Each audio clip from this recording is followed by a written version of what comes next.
एक बार केवल राम नाम के एक भगत थे, किसान, गरीब आदमी। पहले हमने देखा है गांव में बहुत गरीबी होती थी, अब तो थोड़ा आर्थिक व्यवस्थाएं सुधरी हैं, क्योंकि पहले ट्यूबवेल आदि की व्यवस्थाएं नहीं थी, बहुत मुश्किल से सिंचाई होती थी और खाद आदि भी नहीं थे। गाय के गोबर आदि की खाद डाली जाती थी। 1 बीघा खेत में 6 मन या 8 मन गेहूं पैदा होता था, अब तो 40-50 मन पैदा होता है।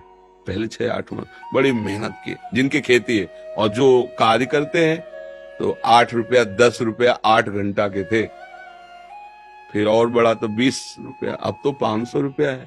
तो काफी, तो उस समय था कि बहुत ही कम था, जब केवल राम, और वो संत सेवी थे।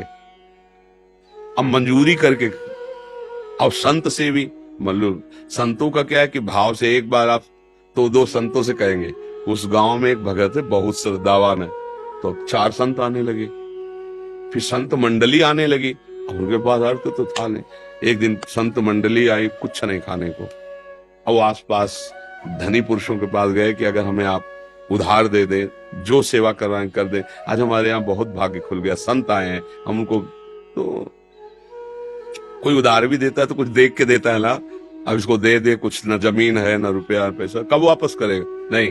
तो एक बड़े चतुर थे, उन्होंने कहा हमें कुआं खोदवाना है, तुम कुआं खोद दोगे? पक्का, हम और पत्नी दोनों मिलकर कुआं खोद देंगे, पर आप इतना दे दो कि हमारे संत पाले। उनका जय दिन संत रहेंगे, तय दिन हमारे यहाँ से ले जाओ भोजन। तो आटा दाल घी चा, बड़े प्रसन्न। 2-3 दिन संत रुके, खाए पिए चले। अब वो दोनों पति पत्नी कुआं खोदने में लगे। एक फावड़ा मारते राम, राम भगत, वो तसला उठाते राम, नाम लेते हुए ऐसा 60 हाथ खोदने पर तब कहीं पानी निकलता था। तो अभी 40 हाथ ही खोदा होगा, कि वो पत्नी तो ऊपर थी और बीच से रज भसक गई और कुआं तुप गया। तो 20-25 हाथ मिट्टी उनके ऊपर। अब सेठ ने कहा कि भाई हम क्या कर सकते हैं, और उस समय जेसीबी वाला जमाना तो था नहीं, पुराना समय। कहा भाई हम तो पैसे भोजन दिया था, तय किया था खुदवान, और मर गए कैसे, अब इतना खो कैसे भाई, कोई यंत्र हो तो जल्दी जल्दी। और फिर मनुष्य जीवन तो एक क्षण का है, श्वास पूरी नहीं तो मर जाओगे भाई, आधा मिनट, पौन मिनट, 1 मिनट, इसके बाद तो दम घुट जाएगा, प्राण तो मर गए, ऐसा सबको। पत्नी को समझा बुझा के कुछ दे ले खान पान के, कि भाई वो तो पधारी गए हैं, अब जब आपको जरूरत हो हमसे ले जाना, ये सहयोग कर सकते हैं। अब तो ऐसा तो नहीं कि कुआं खोदा जाए जिंदा मिले। पर वो राम राम जपने वाले एक एक फावड़े पे कुआं पूर दिया गया कि ये ठीक नहीं, असगुन हो गया, आदमी मर गया उसमें। एक दिन वहां से कोई राजा निकल रहे थे, मार्ग था, तो उनको सुनाई दिया राम राम।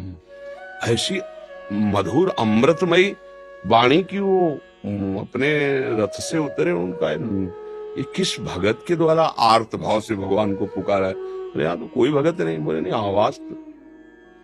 आवाज के सारे वहां गए। बोले यहां से आवाज आ रही? तो लोगों ने कहा हाँ, 1 महीना पहले कुआं खोद रहे थे केवल राम जी, तो मिट्टी गिर गई तो मर। बोले नहीं, आवाज आ रही, सुनो। तो राम राम।